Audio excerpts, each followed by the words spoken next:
So let's see what you say. But pick one villain to give a full, genuine, and permanent redemption arc.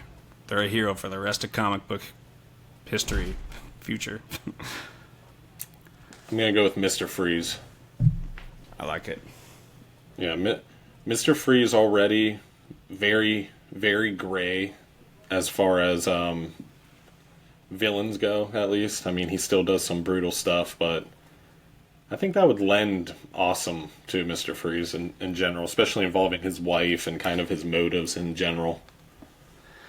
Yeah, I've always thought Mr. Freeze was such an awesome character because you could feel for that dude. His motivations are so understandable and believable. Yeah. Yep. I think he would fit perfectly into the Matt Reeves universe. I don't think there's a better villain you could choose for specifically that universe than Mr. Freeze. It's like that universe doesn't want to go too fantastical, so I don't think you're going to see a full-blown Clayface. Things that are just so monstrous and like not as realistic. But Mr. Freeze pushes the boundaries. The freeze technology is a lot to deal with, like as far as realistic goes, but not that much. And I think it would fit really well into Matt Reeves' universe, and you would have a villain that's not just a murderer. Like Hush is another villain people thought that can go into the Matt Reeves universe, but I'm like, the Riddler from Batman 1 has a design that looks just like Hush, first of all. Second of all, you're just going to do another murder mystery, like, oh, someone's murdered, let's figure it out, go through those steps again. So I would love Hush. I just think it'd be a repeat of the Riddler, especially since they designed the Riddler to look just like Hush. And then, but Mr. Freeze it's not just going to be murder mystery. That's like, this dude's killing people, Batman's trying to stop him. Mr. Freeze has these very believable motivations to save his wife. And he's probably going to be robbing people because he needs the funding to develop this technology to save his wife. And Batman's going to get in his way, underestimating the Freeze power, the technology, stuff like that. I just think he'd fit really well into that universe. What do you have your money on as far as who the villain would be for part 2? Like, not who you want, but just who you think it's going to be. I want to say Mr. Freeze, because I don't see any other villain fitting in that well. And it's taking place in winter. That was another big sell for me. Yeah. And the only other people who could fit into Reeves' universe, I think, could be Scarecrow, but I don't know if they're going to want to do another Scarecrow that soon. We just had Scarecrow in the Nolan universe. But you could, because that Scarecrow was a little off. It felt a little off. Yeah. And you could do a more comic-accurate Scarecrow. Mad Hatter, I don't see him fitting in there, but he would fit with the whole kind of semi-realistic feel of things. He would be like using these psychedelic drugs on Batman. Weird stuff like that. But God, unfortunately, I could really see Deathstroke. I wouldn't put my money on it, but he would fit fine into that universe. Yeah. I think Mr. Freeze makes the most sense. If I had to pick and put my money on anybody, I think it would be Mr. Freeze. What about you? I would be really okay with Mr. Freeze, and you kind of have a point, and now you're making me think about how it's set in winter, so... Mm-hmm. Yeah, I had my money on Court of Owls. Well, I think that's the big reveal for maybe the trilogy. I would have put all my money on Court of Owls to be revealed by the end of the first Batman, especially because the Riddler was exposing corruption, and even in the trailers, you heard how the Waynes were tied to this corruption, much like the Court of Owls and their history, and you even saw in the trailer like one of the Batman riddles had a damn owl on it. It almost seemed like they were telling you Court of Owls is coming, but then you heard nothing about it. It's like, I love that movie. It's amazing. So very small amount of gripes. But as a selfish fan gripe, I'm kind of sad that they didn't reveal the Court of Owls. Instead, they revealed like Martha Wayne was a psychologically troubled person that kind of had some stuff with Arkham going on. But I'm like, damn, that was a little less climactic than like, yeah, things have been run like these clandestine group of villains have been running Gotham for like 100 years, and you've been doing things you don't even know they exist, and you're trying to fight them, and you're doing pretty much nothing. They control everything, and your family was tied into it. I was looking for that the whole time, and we didn't get it, but I still think it's a possibility for the third one. Did you watch and finish Penguin? Yeah. Okay. Because I know there was like some really low-key possible Easter eggs to the owls, but what do you think about all that? I I don't know. I really feel like they're building up Penguin in a big way, where it Maybe almost made me kind of feel like he was going to be the villain for part two.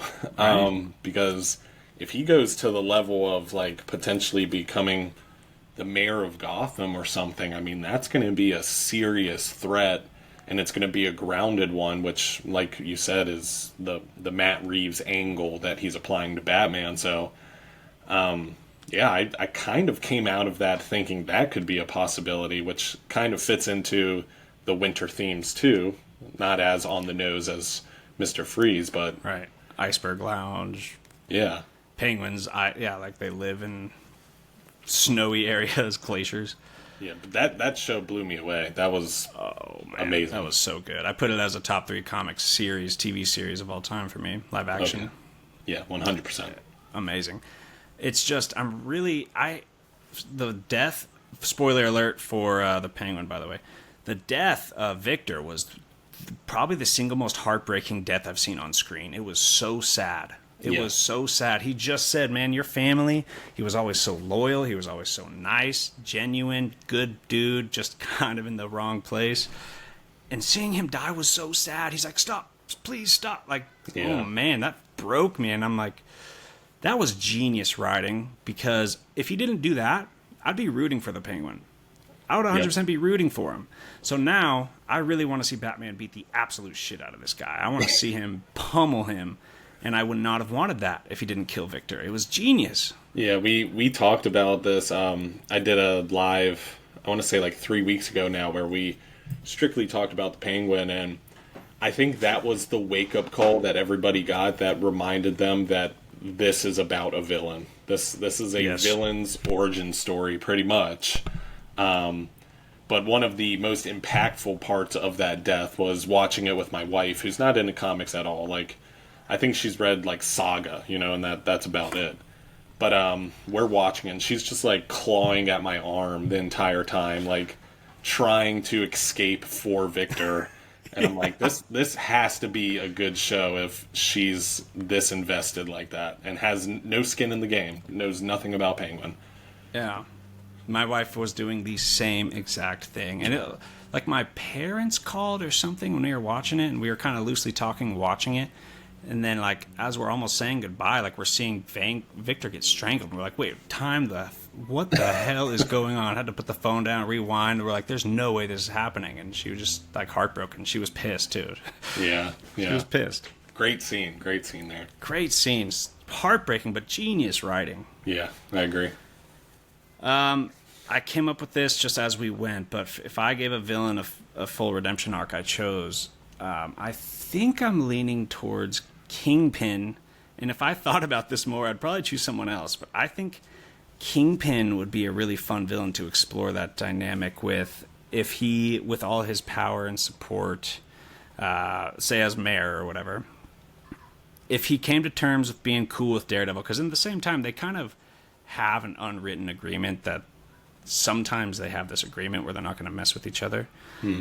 But if you take Kingpin and turn him into a force for good with all those resources, it's actually breaking down in my head right now because his whole thing is run off a criminal empire. So I don't know how this is going to work. But it sounds fun to have like a high level of political authority member of the good guys. And I really just love Kingpin anyway. I think it'd be fun. So I'm not going to go with a permanent redemption arc, but maybe for a year or two. Yeah. I think that'd be fun. Every single high political authority is villain. You don't have a single like good guy like that. Yeah. You would need a threat to match it on the high political authority side. Yeah, I'm kind of second guessing, but I'm sorry for not coming up with an answer ahead of time. You're good. I mean, I kind of like the off the cuff, on the fly type of stuff. So Yeah. Kingpin would be fun, but at the same time, that takes away a really, really amazing villain off the. yeah, Off the, that's a slept on villain. Like, I was so happy to see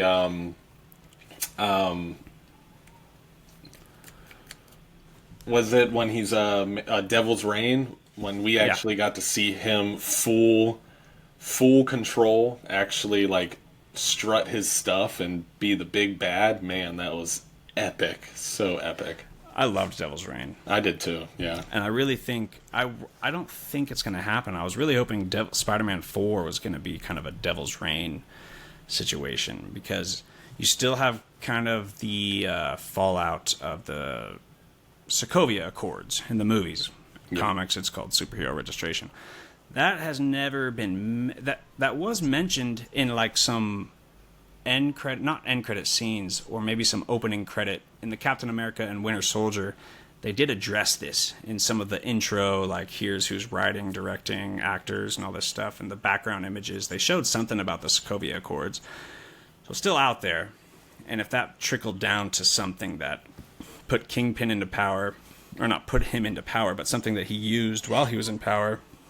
I was also hoping he bought Stark Tower, but that ended up, it looks like that's Valentina. Yeah. I think he would play a really great role in Captain America 4. I don't think he is, but, there was also rumors that Devil's Reign was going to be part of Spider-Man 4, and Daredevil's coming into the picture now.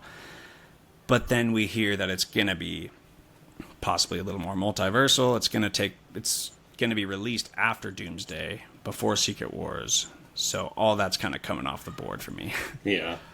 I mean, I really do think they have to lead up to... Because Daredevil obviously has a multitude of incredible stories and stuff, but when you think of something that could work as a movie, since he's so street level... I mean, once we get past this first series, I think we have to kind of work to keep one-upping. We have to work into Devil's Reign at some point, just to keep the stakes high, That way it's not just him beating the crap out of Kingpin in an alley every season or something like that. That's a great point. There's nowhere else to go with Kingpin other than something like that. And you also can't just stall out and have him be a regular person in the background. Like, it's Kingpin. He's the ultimate villain for the Daredevil side of things, or New York in general. Yeah, can't do that.